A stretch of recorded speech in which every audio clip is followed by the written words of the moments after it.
Fala aí, galera. Aqui é o Cidadão X. Galera, nesses últimos dias, surgiu aí no noticiário, um noticiário mais reservado, a um público específico, mas que eu me obrigo a acompanhar muitas vezes. Então, nesse meio ufológico ou de teorias da conspiração, de cenários apocalípticos, surgiu mais uma notícia, porque não é a primeira que surge nesse tom, de que um asteroide poderia se impactar contra a Terra, assim, subitamente. O asteroide é o 2009 JF1, que vem sendo monitorado pelas autoridades mundiais, como a NASA, a ESA, já há algum tempo, porque existe na classificação deles algum perigo real de impacto com a Terra, com consequências classificadas por eles como graves, de acordo com o tamanho e a velocidade do asteroide. E de repente surge essa notícia de que esse asteroide iria bater na Terra. Inclusive, essas notícias foram divulgadas por canais oficiais de NASA, que é a maior autoridade mundial do tema hoje, e até a ESA, que é a Agência Espacial Europeia, dizendo que esse asteroide ia bater na Terra no dia 6 de maio, você já viu que não bateu, tá tudo bem por aqui, mas estava lá certinho a data, no dia 6 de maio, às 8h34 da manhã, a Terra sofreria impacto com esse asteroide. E começou a ser divulgado nesses meios de informação. E eu comecei a prestar atenção, não porque eu fiquei alarmado. Eu sei que a Terra tem um escudo protetor lá, de origem externa, inclusive, que ainda não é o momento desse impacto. Mas esse JF aí, 2009, ou melhor, 2009 JF1, que é mais fácil você pesquisar e confirmar, ele sim vem sendo monitorado por essas agências espaciais, tem sim o risco, calculado por eles lá, de estar entre os mais perigosos para impactar na Terra, e também surgiu dessas informações, que a gente não tem como confirmar se é oficial ou não, mas estranhamente não foi desmentido nem por NASA, nem por ESA, de que esse asteroide ia bater mesmo aqui na Terra. Disseram que ele poderia provocar um evento de extinção em massa, porque ele era muito grande, tinha cerca de acho que 130 metros, uma velocidade tal, e a consequência seria desastrosa para a Terra. Então, potencialmente, ele é muito perigoso. E aí surgiu, também, como sempre acontece, alguns especialistas dizendo que a NASA não falou nada disso, ou que a NASA se enganou, que não tem nada de asteroide, ou tem sim um asteroide, mas ele não tem 130 metros, que na verdade a NASA se confundiu, ele tem apenas 30 metros, o que é muito menos perigoso, de que ele não iria impactar com a Terra. Então quando você vê especialistas se esforçando para desmentir uma notícia que tem potencial alarmante, aí eu começo a prestar atenção. Como eu falei para vocês, não teve impacto, mas a notícia foi divulgada. Só que eu acho que não chegou para vocês, na maioria aí não chegou. Isso que é a parte preocupante, é isso que eu queria dizer para vocês. A galera assimilou muito naturalmente a coisa, ninguém reagiu, não houve o pânico e o caos que eles sempre previram em situações como essa. Você vê aquele filme lá, muito bom por sinal, Não Olhe Para Cima, tem várias críticas em vários temas ali interligados, entre eles isso, o pânico, o caos, que justifica as autoridades esconderem essa informação da população até quando não tiver mais jeito. Até o final. Que é para manter lá a ordem, senão vai virar um caos e não é isso que eles querem. Então você vai vendo que não teve nada disso. Então eu gostaria de observar com vocês aqui, cadê o pânico, cadê o caos? A informação veio. Realmente, o tal do asteroide não bateu na Terra, ainda bem, Porque eu acho que tem muito mais coisa para acontecer, mas a informação veio e não houve a reação. E aí eu pensei, cara, a gente passou por um teste, um ensaio. Isso que é perigoso. É isso que está me chamando a atenção. A gente está passando por ensaios gerais do apocalipse e nem está percebendo. Eu acho que o maior ensaio dos últimos tempos foi a própria pandemia. A pandemia, para mim, é um item da agenda da nova ordem mundial dos mais evidentes da história da humanidade. Eu já falei para vocês, e às vezes eu até sou meio redundante para alguns, porque eu fico repetindo as coisas. Para você ver que não é roteiro, não é anotação, está na minha cabeça isso, está nas minhas convicções, tem uma certa lógica no contexto, né, de que quando eu falo da agenda da nova ordem mundial e da pandemia, né, de que tem tudo a ver com redução populacional. Tem tudo a ver. Né? A agenda da nova ordem mundial, na verdade, é para estabelecer um controle absoluto sobre tudo, tá? Favorecendo, é lógico, a elite que está por trás do processo. Né? Para colocar em prática esse controle absoluto, eles precisam de alguns itens. Estabelecer uma moeda única para controlar a economia, estabelecer um governo único, que está centralizado em comando, né? E, por exemplo, né, criar um cenário de redução populacional. Por quê? Porque para estabelecer um governo único e outras, né, diretrizes deles lá, eles precisam reduzir o número de pessoas na Terra. É vital, dentro da agenda deles, preservar recursos, porque eles sabem de alguma coisa, de algum grande evento, que vai ser fabricado ou não por eles, que vai criar o caos aqui na Terra. E vai expor ali, né, muitos dos recursos necessários à sobrevivência deles. Então eles se consideram a elite, os privilegiados, que precisam sobreviver para garantir, né, o futuro da humanidade. Então os recursos são muito essenciais para eles. E a população da Terra, né, que funciona até como um vírus, né, ela consome desenfreadamente esses recursos. Então eles querem preservar esses recursos ao extremo. Reduzir o número de pessoas na Terra, pô, é essencial para preservar esses recursos, correto? Além do que, para você implantar, né, governos centralizados, né, você precisa fazer intervenções. Né, estado de sítio, lei marcial, depende da legislação, né, de cada nação. Precisa, sabe, ter uma intervenção, né, dos poderes ali para controlar a massa. Precisa reduzir a população para que essa intervenção tenha sucesso. Tem que diminuir o número de pessoas. Muita gente é muito mais difícil de controlar do que pouca gente. Percebe por que é essencial nos planos deles provocar essa redução populacional? Para facilitar o controle deles durante uma intervenção, né, que seria mais repressiva e tal, né, e também preservar os recursos. E aí eu falo, como que eles vão, né, impor essa redução populacional? Eles têm que matar muitas pessoas em pouco tempo, digamos assim. Talvez não tão pouco tempo assim, eles têm os cálculos corretos deles lá. Mas como provocar essa redução populacional sem que a massa se rebele? Perceba o que está acontecendo. Guerras acabam destruindo muito o cenário. Acabam expondo muitos recursos. Eles gastam mais recursos do que preservam durante uma guerra. E tem muita destruição, apesar de ter muitas mortes. Mas não é favorável. Por exemplo, para provocar muitas mortes no nível que eles gostariam, né, ao invés de 10 milhões, aí teria que ser uma espécie de uma bomba atômica. E isso pode ter consequências, né, acima do que eles querem. Então não é viável. Guerra não é viável. Vamos dizer, por exemplo, catástrofes naturais provocadas. Um vulcão, um terremoto. Como eu disse, destruição do cenário significa destruição de recursos. Não é legal para eles. Também a morte desenfreada de muitos milhares de pessoas também não é ideal, porque cria problemas sanitários, por exemplo, de controle, né, do número desses mortos. E também mata de maneira um pouco mais descontrolada. Pode morrer pessoas que seriam úteis para eles, que eles não querem eliminar. Então, dentro desse quadro aí, o mais viável, né, de todos seria uma doença. Um vírus, por exemplo. Se você tiver um vírus, o vírus ele pode, né, proporcionar várias ferramentas de redução populacional eficazes, eficientes, sem que a população perceba.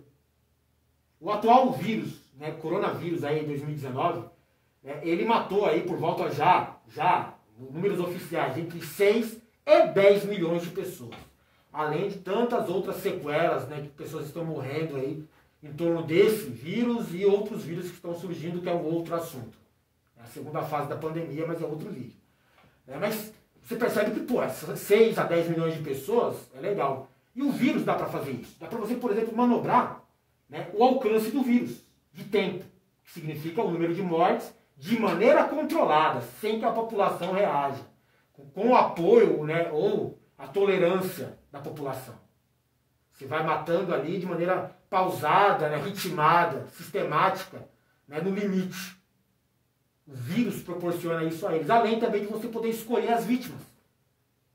O coronavírus, por exemplo, ele matou na maioria das pessoas, gente pobre, que não tinha acesso a recursos, né, para se salvar da doença, gente com sistema imunológico fraco, que não é interessante para eles, então são pessoas descartáveis, né, que não produzem nada para a elite, que são os doentes, os velhos. cara, tem um perfil de alvo de pessoas descartáveis na redução populacional. E com um vírus desse, você pode, por exemplo, selecionar. Eu vou usar um vírus que ataca o sistema imunológico das pessoas, né? Quem tiver mais fraco morre. Né? E vai sobrar só os fortes, que são úteis para eles. Olha só que legal. Né? Para eles, no caso, né? A gente é vítima, não é tão legal assim. Mas o vírus dá para você selecionar. Foi o que aconteceu com a pandemia. Então você viu que o vírus é a arma ideal de redução populacional. Porque a massa nem sequer reage, porque ela não percebe o que está acontecendo. Se você matar muitas pessoas, por exemplo, você pode levar a um colapso do sistema funerário, né, daqueles países, daqueles locais onde a doença atingiu. E isso pode criar problemas sanitários.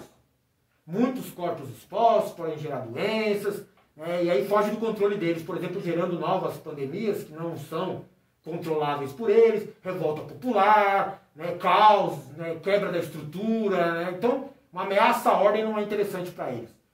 Então, cara, o vírus dá para você controlar até o número de mortes, no limite, sempre atuando no limite. Ó, quando o sistema funerário estiver entrando em colapso, a gente reduz o nível da doença, de alguma forma, né, ali artificialmente, com a vacina ou algo do tipo, e continua matando ali, mas devagar, progressivamente. E vai somando isso a outras doenças, por exemplo, né, exóticas ou naturais aí, comuns, e vai continuando matando um número de pessoas, né, razoável para provocar essa redução populacional. Entender por que o vírus é ideal para eles, a pandemia é ideal? Né? Hoje, como eu disse para você, a gente está numa segunda fase da pandemia e muita gente não percebe. Né? São milhões de vítimas, por exemplo, de sequelas graves do Covid, e algumas sequelas são até desconhecidas, né? Além de que é evidente que o nosso sistema imunológico foi afetado. Você já percebeu isso, né? A gente está muito mais vulnerável hoje do que esteve em outras ocasiões. Doenças exóticas, casos isolados de doenças raras, né? Fungo negro, varíola, tuberculose, né? Tudo surgindo aí, matando milhares de pessoas, mas eles ficam manobrando as informações e você não percebe direito. Né? Você não tem uma real noção da dimensão da coisa, a gravidade da coisa. Eu não morri, então não está matando tanta gente assim. É mais ou menos isso, né, no que eles apostam. Mas olha só que interessante. A pandemia, como um ensaio geral para talvez uma pandemia ainda maior, um vírus mais agressivo no futuro, né, ou para intensificar essa segunda fase da pandemia que eu citei para vocês, onde o sistema imunológico das pessoas já está afetado, né, e basta apenas acionar gatilhos, né, de doenças específicas para ir matando mais gente. Esse é o cenário de hoje.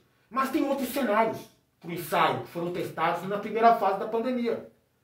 Eles testaram, por exemplo, a reação de governos ali, né, de autoridades públicas, e também da massa a diferentes protocolos e cenários. Eles testaram como que os governos iriam reagir, né, diante de uma pandemia que está matando milhares e milhares de pessoas. Vocês vão obedecer às ordens? Não vão? Vocês vão controlar o público, a massa? Né, ou não vão? Vão perder o controle? Como que funciona? Durante uma redução populacional, né, evidente ali, como que o governo vai reagir? Vai conseguir preservar a ordem? No caso da pandemia, conseguiram. Adotaram alguns critérios, adotaram alguns protocolos e conseguiram. A massa também, né, foi testada. A população vai aceitar uma redução populacional assim, de boa? Não vai reagir? Não vai se revoltar? Né? Então, é um cenário, né, absurdo até parece, para um ensaio, mas funcionou. Com o ensaio funcionou, galera. Eles perceberam que dá para controlar tanto os governos, controlar a massa, como controlar diretamente a massa, com informações, notícias e tal. Né? Criar uma tolerância, criar até um apoio para algumas ações. Né? Ou permitir que o governo provoque até ações bizarras em alguns casos, mas funciona. Não é só impor máscaras ou distanciamento, né? Que já é uma coisa meio grave, meio difícil de você impor para a massa. E foi possível. O protocolo desse foi possível. É um cenário de lei marcial, de intervenção que eles querem, por exemplo. Basta o governo dar a ordem e a galera fica em casa. Tem um cenário, por exemplo, de preservação de recursos. Né? Por exemplo, ninguém estava mais saindo na rua nem para fazer compra. Comprava só o limite ali, só o necessário, o básico. E aí os recursos vão para onde? Vão ser preservados para quem? Então esse cenário também foi testado. Foi um ensaio. Né? E tem mais outros cenários, por exemplo, a capacidade de submissão, né, dos governos locais a um órgão maior. Né? Digamos que um governo único. No caso, foi um ensaio que eles utilizaram a OMS. Então vinham as orientações da OMS e os governos atendiam, né, sabe, de graça. Né? Davam risada e brigavam, obrigavam, na verdade, a população a seguir as orientações da OMS de maneira de olhos fechados. Não que quem contrariou as ordens da OMS estivesse vendo isso, observando, não. No caso Bolsonaro, que você pode pensar que é esse cara, ele foi contra a OMS, contra o fica em casa. Não, Bolsonaro ele queria potencializar o vírus. É diferente. Ele queria que o vírus matasse mais pessoas. Ia ser muito mais de 600 ou 1 milhão de brasileiros. Ele queria que matasse o maior número possível. É diferente. Mas quem está por trás do ensaio percebeu que um órgão centralizado de poder, no caso uma OMS, né, conseguiria controlar esses governos. Eu vou determinar aqui, vocês vão obedecer e faz aí com a sua população local, né, o que eu estou mandando. Percebeu? Né? Eles controlaram, por exemplo, né, em outro cenário do ensaio que eu citei para vocês, a percepção, também a reação, né, através da manipulação dos dados, as informações que eram divulgadas ao público. Então o público fica aqui aceitando tudo que vem da imprensa, da mídia, né, dos apresentadores de TV, dos políticos. Morreram 600 mil pessoas. Eu acredito que morreram mais de 1 milhão aqui no Brasil, tá? Mas distorce as informações. Aqui no Brasil, por exemplo, o número não foi potencializado artificialmente, né, para a gente ter um impacto maior do número de mortes. Não. Eles manobraram, sim, os números mais para baixo. Que é para não criar o caos. Não criar suspeitas da população que pudessem levar a uma revolta, a uma desconfiança com as autoridades. Como eu disse, eles atuaram sempre no limite. Até onde é o limite de controle da massa. Inclusive da percepção e da reação do povo. Então, vamos passar os dados, vamos passar as informações para a galera aqui através da imprensa, da mídia e tal, e vamos ver como o povo reage. Vamos ver se eles acreditam em tudo que a gente disser. Você viu também, o próprio governo brasileiro fez isso. Vamos dizer que não existe vírus. E aí muita gente realmente, se o governo, se o presidente disse, não tem vírus. E foi lá e se expôs. Matou, morreu durante a pandemia e pronto. Então é muito fácil. Eles perceberam que o sistema de controlar a massa, de manipular a opinião pública é muito eficiente. Mas num cenário extremo, durante a pandemia, também funcionou muito bem para os interesses deles. Tudo que eles passavam para o povo era aceito, né, era apoiado, era tolerável e passava batido. Ninguém questionava, ninguém duvidava. E quando duvidava de maneira errada ainda. Dentro dos planos deles. Dentro das reações previstas e até provocadas por eles. Então foi muito fácil. É um cenário, um ensaio para algo maior que fica até assustador, cara. Porque é fácil controlar a massa. É fácil eles começarem a exterminar, né, pessoas com exército na rua, por exemplo, para impor uma lei marcial e colocar na televisão um apresentador de um telejornal dizendo que está tudo bem, está tudo calmo. Fique em casa, tranquilo, abra a porta para as autoridades quando eles entrarem, e se eles pegarem alguém da sua casa, é porque essa pessoa é um subversivo perigoso, mas você vai estar a salvo. Então aceite tranquilamente. Não reaja. Esse é o cenário extremo de uma lei marcial. Eles precisavam saber se eles têm capacidade de usar essas ferramentas para controlar o povo, que vai ser necessário futuramente. A capacidade, por exemplo, parece bobagem, mas a capacidade de contenção dos sistemas públicos de cada país quanto à questão do colapso funerário.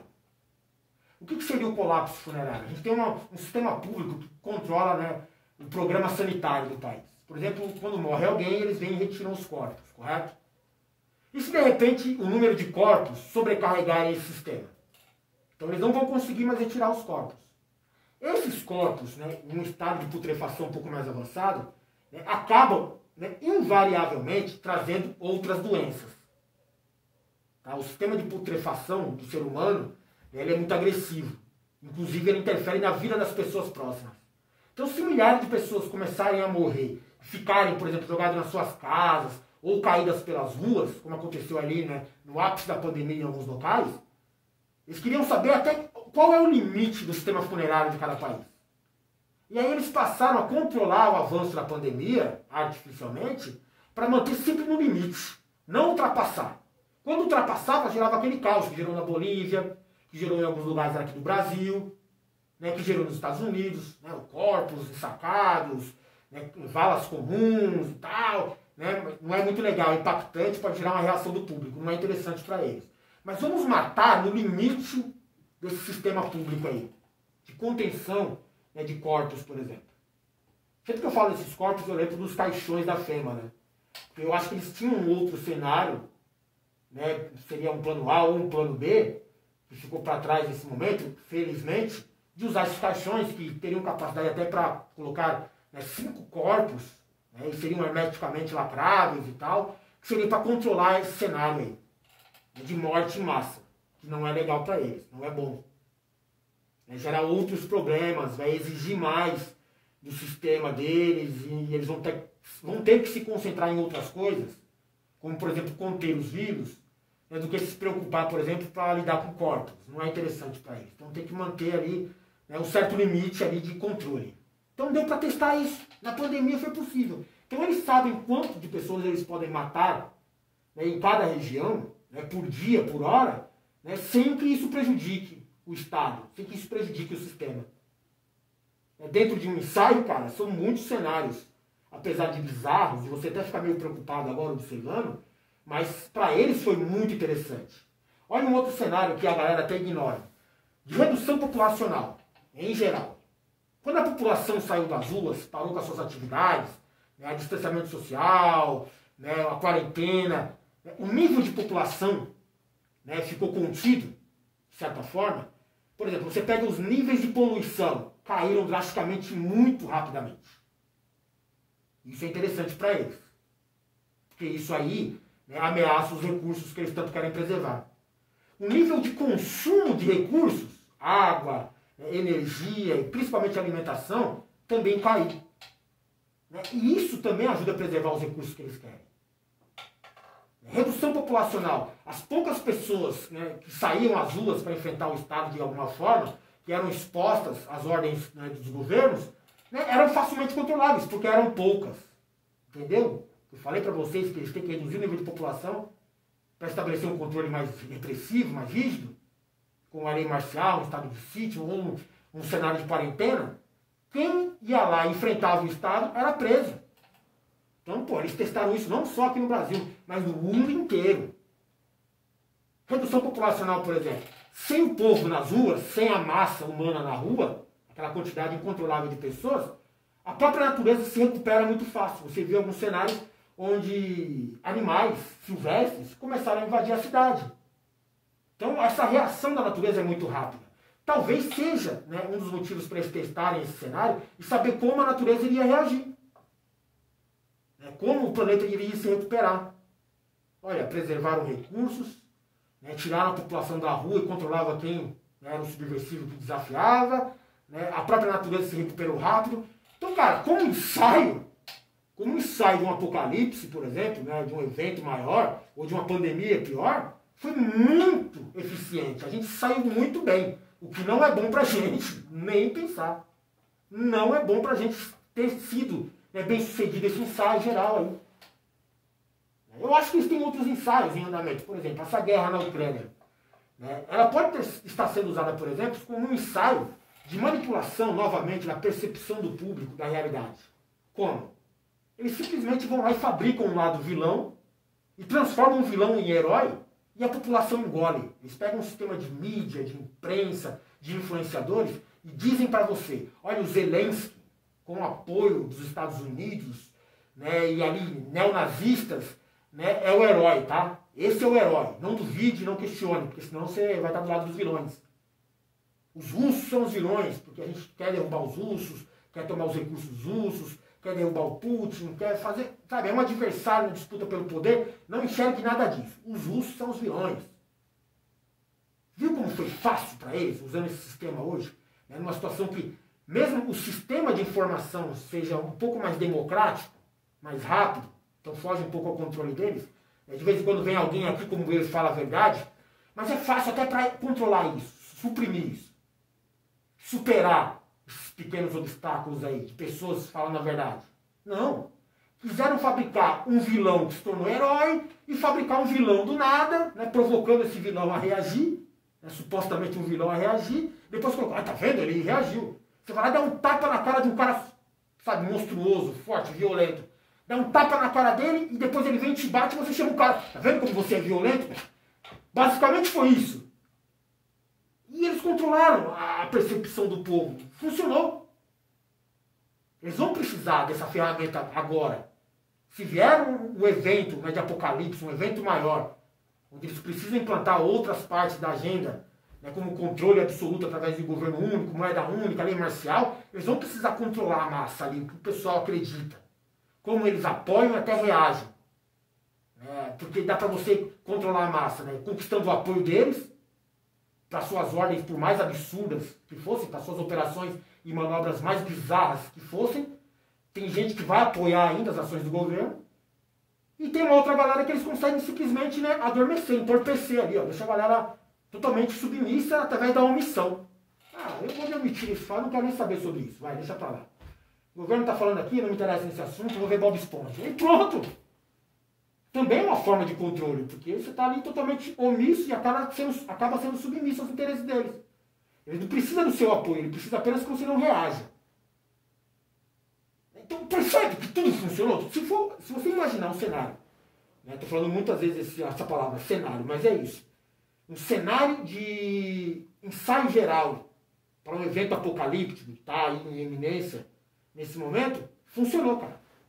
Funcionou muito bem. A pandemia, né, revelou várias situações favoráveis a eles. Né? Essa guerra na Ucrânia também mostrou como o sistema é forte para controlar o povo. Né? Por exemplo, divulgar uma notícia de que um asteroide vai bater na Terra e não gerar o caos, né, é sensacional para os interesses deles. Olha, tem um evento apocalíptico para acontecer no dia 6 de maio, às 8h34 da manhã. Vai bater um meteoro e acabar com tudo. Você nem ficou sabendo, você nem se interessou. E quem ficou sabendo nem se interessou, cara. Nem se preocupou, continuou seguindo a sua vidinha de zumbi lá normal. Então, como ensaio, né, como eu disse, a gente foi muito bem. E isso não é bom. Valeu!